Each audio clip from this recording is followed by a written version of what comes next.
Okay, so thank you everyone for coming to this presentation. Today I will be presenting some semantic foundation to analyze the program and to analyze their cost when they have been optimized with respect to their pipelining of instruction. So why are we interested in such optimization? Well, we are interested actually into cryptographic primitives, which are used every day. Right now, they are encrypting our data. And because we don't want to make compromise between safety and efficiency, we want them to be fast, and they are usually, because of safety, optimized manually. We are talking about speed in terms of cycle, processor cycle. So it's really cumbersome to optimize manually such cryptographic primitives. And we want to help the cryptographer that is currently doing this Hi, Swollen. optimization. Yeah, the Yeah, slides are not. your slides are. Excuse me, excuse, just stop. We are not sharing your slides properly. Yeah, I don't know why. Um, Okay, now it seems to work. yeah, it's better. Yeah, Okay. now it's Now better. there is some delay actually. So can you start from the beginning because I think we did not see Yeah, any. yeah, I will start from the beginning. But yeah, I see that there is a lot of problem. I will switch screen. Maybe it will help.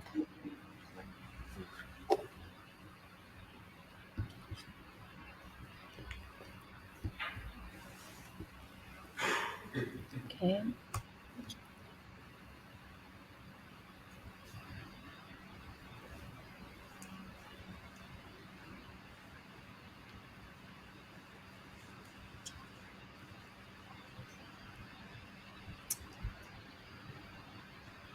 Yeah, there is some issue in like we see the first slide and then you try to transition to the next slide. Yeah. We see it only partially. Okay. I'll just put the file. So can you check the bandwidth from your side? It's probably not that good, but I've just uploaded the slide, so maybe it will be better that way. I mean, you can try to switch off the video and just try to present the slides. Yeah. Okay. Uh, okay. So I do. Okay,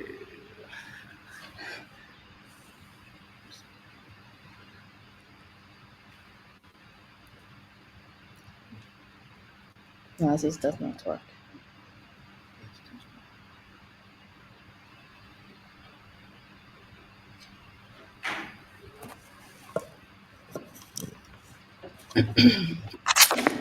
You can see the slides right now. we The can see file. the slides. Yeah, Yeah. but the resolution is not the best. Okay, let's try to start and see how it goes. Okay. I can. Yeah, I cannot do much with my connection, my bandwidth. So yeah, as I said, I will present some semantic foundation for analyzing programs that have been optimized with respect to the pipelining of instruction.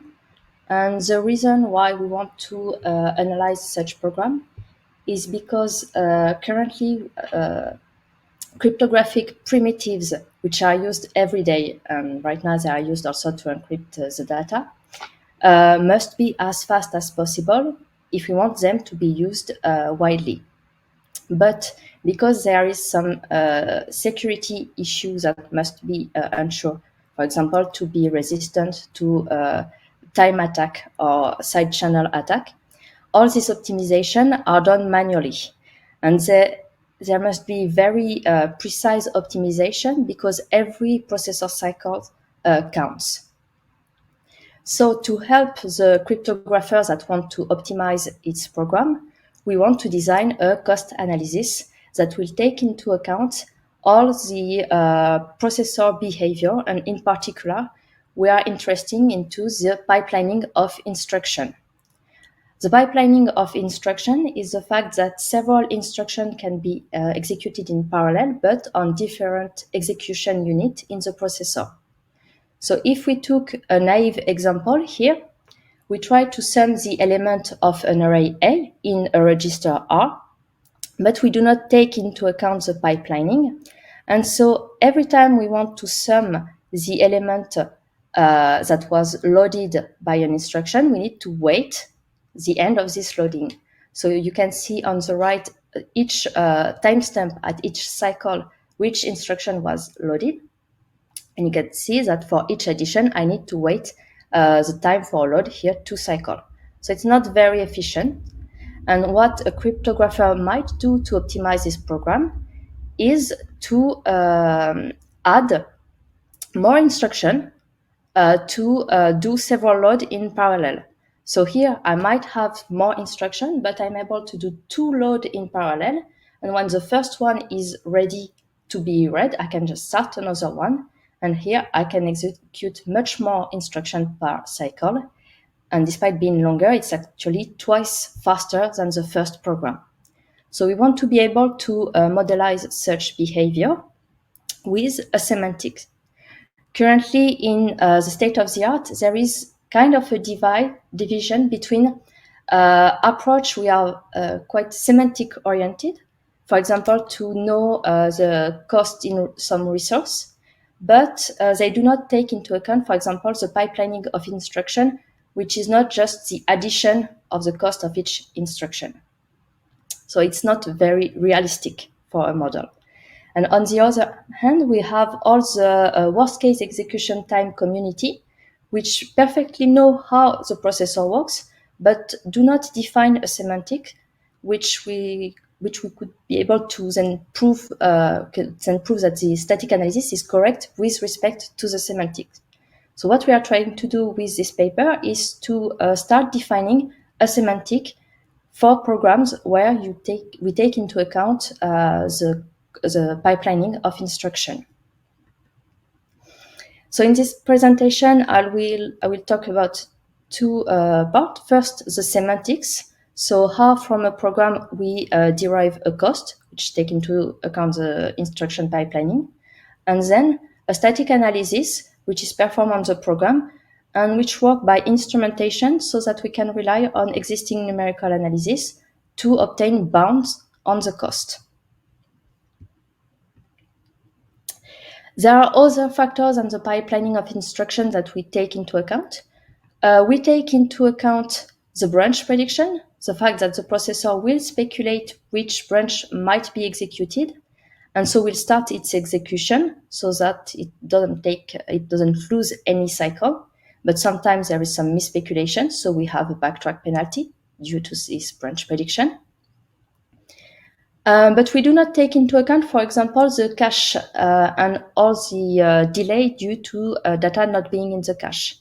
There are 2 reasons why we do not take that into account. We believe first that it has been done quite well by the state of the art, and so it could be integrated later in this work, but we keep it simple for now. And the second reason is that if we are talking about cryptographic primitives, we have to suppose that everything is in the cache L1, or we might have some security issue with this data, because this delay can lead to a time attack.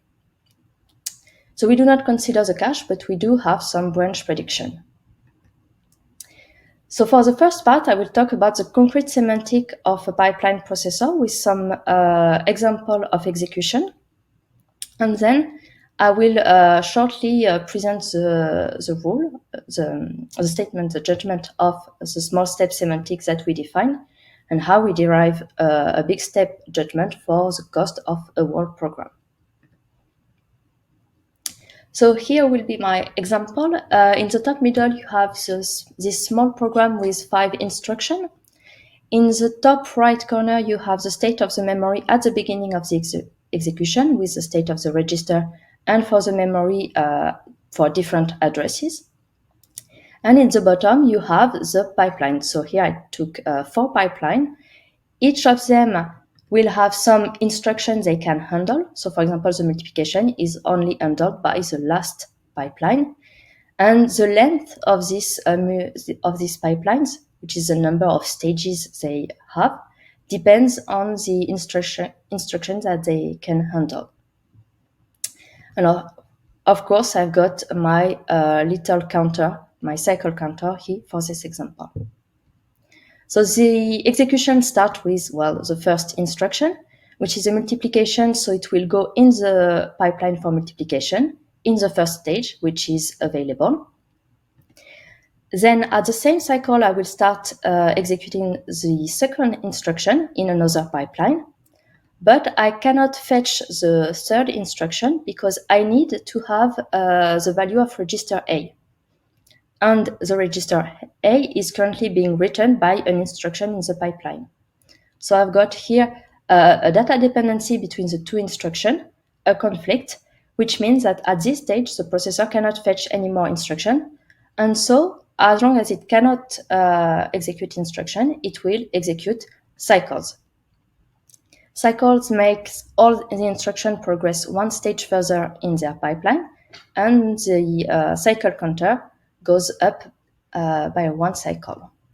And so I execute one more cycle before my load instruction is released. At this moment, I apply its effect on the memory, and after these two cycles, I can then fetch my third, and actually the fourth and the fifth can be also loaded in the pipelines.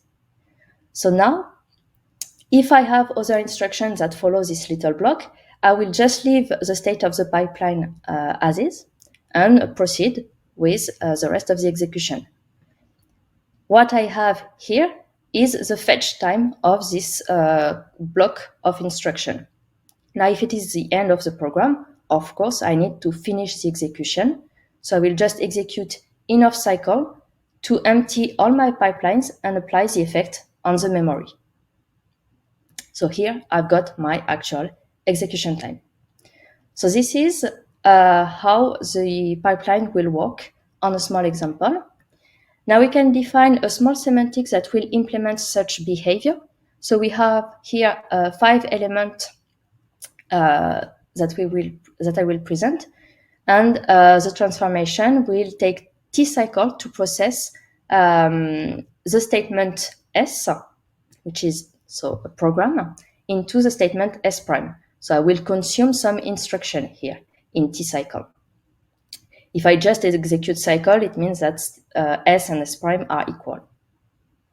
Now this statement can have some high-level control structures, such as conditional. So it's quite convenient for the semantics. And we will consider that we have some basic semantics for the atomic instruction, so that we can apply the effect of this semantics on the memory state. So the memory state is sigma. When we release the instruction from the pipeline, we need to apply the effect. So we have a semantics for that. The memory state is a function from the register and addresses to some value and addresses, as seen on the previous example. And this will be important later, the fact that we can access memory from addresses stored in registers. We also have, of course, the pipeline state, which is here noted pi, which is a function which will say for each stage of each pipeline if the stage is empty or contain an instruction. And for the last two elements, I will not detail them because they are linked to the branch prediction. So H and beta, just for the branch prediction. So here I've got the judgment for executing some part of S in T cycle. Now, if I want to have the cost for a whole program, I will extend it. So I've got this new judgment for statement S with some initial memory state and some initial branch predictor state. I will say for this, to obtain this judgment, I will have just one rule, which is this one, and it is exactly what I presented in the example. We first compute the fetch cost T of the whole program. So the idea is that from the initial program S, we will consume everything until we reach the skip. And of course, we start with an empty pipeline state and also empty state for the speculation buffer. And then after this fetch time, to finish the program, well, we will need to empty the pipeline. So the pipeline state is here by a second, and we'll go through enough cycle, here t prime, until we have reached an empty state for the pipeline. So the sum t and t prime gives us the total execution time for the program. Now we want to be able to take this semantics and build a static analysis from it. What we decided to do is to proceed by instrumentation of the program with a cost variable, and then used an existing numerical analysis to get bounds on the cost. This static analysis was implemented in the Jasmin compiler, which is a compiler quite adapted for cryptographic primitives. For us, it's quite interesting because we have a program that have high-level control statements. So we still have the while loop and the conditional, which is quite convenient for the analysis. But the instructions are low-level. They are exactly what the cryptographer wanted for the instruction. Some benefits of the Jasmin compiler for cryptographer are also that there are some security analyses that are already implemented, and that you can even plug in the EasyCrypt proof assistant if you have more property you want to prove on your program. But currently in the Jasmin programmer, there is no efficiency analysis, and that's what we wanted to add, a cost analysis with pipelining taken into account. And we did this analysis at the end of compilation because we want to be sure that we have a one-to-one correspondence between the atomic instruction that we analyze and the assembly instruction that will be executed by the processor. So this static analysis will take into as an input the Jasmin program, and it will add a cost variable in this program, which will be incremented at each block, so that at the end we can compute with a numerical analysis the final value of the variable cost as an interval, as bounds, which will give us the information needed by the cryptographer. So in practice, on here a small example, it's a scalar product. How the variable cost is added. So it's initialized to 0, and for each block, I will add non-deterministic increment with the upper bound and the under approximation and over approximation of the cost to compute each block. And I will also take into account here some cost due to the backtracking, due to the branch prediction, which may misspeculate. And so this variable is incremented in the program, and at the end, I can use even a relational numerical analysis to have the cost with bounds. Here the input depends on n, so I can express the cost with respect to the variable n. To ensure the correction of the bounds, there are several aspects we need to verify. The first one are on the block analysis. Because we analyze each block individually, we must be sure that we can compose the result of this analysis. And the fact that we do not have the memory state in the static analysis can be a problem, as I said, because we can make memory access with register, and at the static analysis stage, we do not know what are the addresses accessed. So in this talk, I will develop just these 2 points, but of course, we also need to ensure that the instrumentation is correct, in particular with respect to the branch predictor, and of course that the numerical analysis that we, the result of the numerical analysis that we get gives us correct bound on the cost of our concrete semantic.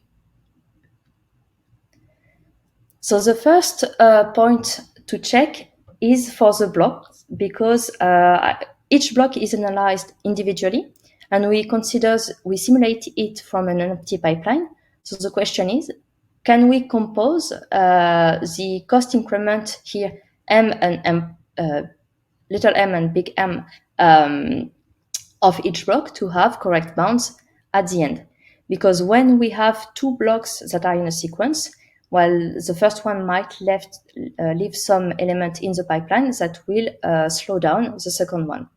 So the idea is that we can do that if the first block adds in the increment, in the upper bound, the fact that it empties completely the pipeline. So here you have the absolute value of pi, which means the maximum time, maximum amount of cycle needed to empty completely the pipeline before the next block can be executed.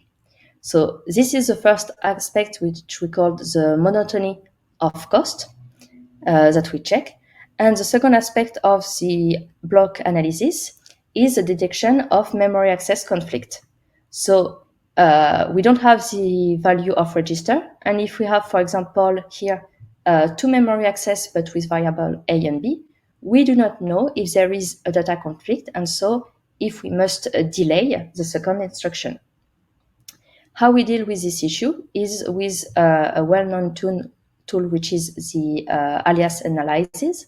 And actually, we will use two of them because to compute the best case, in the general case, A and B are not equal, and so I consider no delay. But if a must analysis tells me that there is always A equal to B, then my best case will always include the delay. So I need the must analysis to compute the lower bound. And on the other hand, for the higher bound, in the general case, I will consider that A and B can be equal, so that there might be a conflict and so delay. But if my analysis never tells me that A is equal to B, then I can safely say that there is no delay to be taken into account. And thanks to this analysis, I can restrain the bounds and keep them tight. Now, from the local analysis on block, I can extend it to a word program. So here I've got a statement for an approximate semantics. Given some statement, it will give me the under and over approximation, and I still have the memory state to know which branch will be taken, but all the computation of the cost is made for the block with some abstract state, which is a result of the alias analysis. And of course, I've got my final state. So this approximate semantics is a tool we use to then build safely the instrumentation. So we consider that the cost of the block is correct, and then we can extend to the whole program the correction of our approximate semantic and so of our instrumentation is the fact that the band UO do encapsulate the concrete cost T of executing the statement S from the memory state sigma 1. So we proved all of these aspects of our static analysis. Now we implemented everything in the Jasmin compiler and we tested it on some cryptographic primitives that were available. So here you have several programs that we consider. The one on the right have a cost that depends on the length of an input. So it includes some scalar product, but also some cryptographic primitives such as cha-cha. And some of these primitives, for some of these primitives, we have a reference algorithm and an optimized one, and we can compare the result of both versions. So in this table, you have the lower and upper bound of our analysis. And we also compare it to a more naive approach where we just consider as a cost the sum of the latency of each instruction. So the cost to execute just the instruction alone, and we sum everything. So quite obviously, we have a naive bound, which is greater than the bounds that we are able to do. We are quite pleased to see that despite the over-approximation we make on blocks by analyzing them individually, we do have quite tight bounds. So it's quite useful for the cryptographer to know how much it has optimized its program, and there is not too much uncertainty on the result. So we do have some cost analysis for programs that is implemented. Now for the future work, it would be beneficial to integrate other mechanisms, for example, the cache, which we decided to ignore for now, or other operations that are done in modern processor. For example, the fact that instructions are sometimes decomposed into micro operations when they are fetched. And another aspect that we could develop is that all our proofs are currently made on paper, but Jasmin is a verified compiler, so we could formalize all the proof in the Coq proof assistant to benefit the Jasmin compiler. Thank you for your attention, and I welcome any question.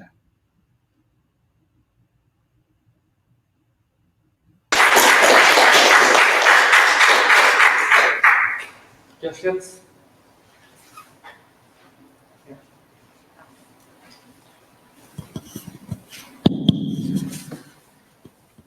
Hello? Yes?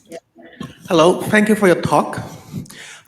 There seems to be a pretty big gap from modern day CPU to your cost model of what a CPU look like. For example, model CPU have superscalar and the pipeline is Yeah. definitely longer. Does this difference affect your result in any way?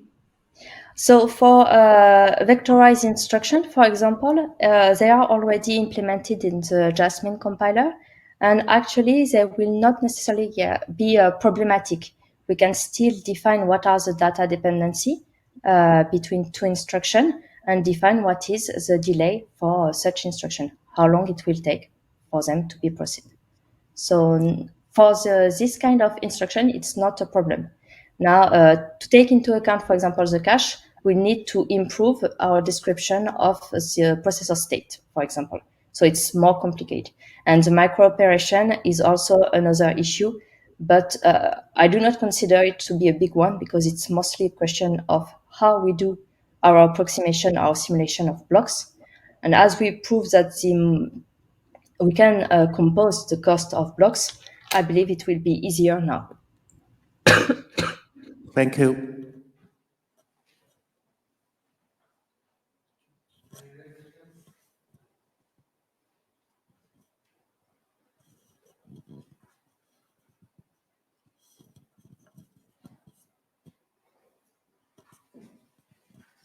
Well, I have a few. So maybe I missed it in the last part of the talk, but what numerical domain were you using? Oh yeah, I was quite quick on that actually. So What? here we used some existing numerical analysis. We used the Yeah. relational one, and if I'm correct, uh, I think it's a polygon one, but Which one? I'm not so sure right now. Yeah, because we use the Apron library to build our invariant. Yeah. It's actually a numerical analysis that is already implemented in the Jasmin compiler. We just move it to the end of the compilation, which needs some tweaking, but it's basically a standard relational analysis. And I mean, in the end, the point of all this is somehow to, I mean, you're doing this cost modeling, and ultimately, you want to say that like maybe there are different representations of the same program, and then which program is maybe more optimal. Is that the end goal? Yeah, that's exactly the end goal. Actually, with the local analysis of blocks, we can even pinpoint which instruction is problematic. So, of course, if a compiler could do this analysis and compare two modifications of the program, it could help the optimization. So there is also like a lot of work, and I'm going to maybe repeat similar question as the previous talk on actually using ML based cost models as well. People are even like throwing transformers, all these things, and it seems to be sometimes even integrated. I saw some talk recently. Google was using some of these. ML-based cost models for their compilers. So, what would be the benefits of your work over this kind of thing? If I'm just looking at end-to-end application where I only want to figure out that whether my program is optimal, or I just want to generate the best or the fastest code available. So I'm not sure I understand the question. Um, what would be the benefit of ML with, of well, what of is the developing. benefit of the method here for ML approach? I'm just saying that like ML approaches currently, they can just like, they don't have any semantics, anything. They can just take some data and learn end to end, right? Now you are developing this semantic models and developing this analysis. So what is the benefits of this analysis over just not caring about any semantics or anything? Well, the benefit is that we have some guarantee on the cost. If we improve the model, we will have a bound that we know to be correct. Uh, I don't think it will be well a goal that we will reach in the near future. But if we are able to say that, for example, the bounds are the same, the lower and upper bound are the same, it would be a way to prove some constant time property on the program, for example. But the analysis results can still be imprecise, right? The one we do, yes, it can be precise right now. So it would need a lot of work to improve the precision. But I don't think that ML approach will help to get the efficiency. It's more of a guess from them. Okay, thank you. I have a general remark on the ML question as well. I mean, I feel in the cost estimation, if we apply a technique that's non-exact, we may get a maybe upper bound on the cost and so on. But let's say the previous talk on performing transformations for a program, I'm not sure if it would be acceptable to perform a transformation incorrectly. So if we use an ML approach over there, or in general in static analysis, I guess if we are transforming the program based on them in a possibly non-semantics preserving way, that might not be acceptable to the community. So just, yeah, but interesting questions.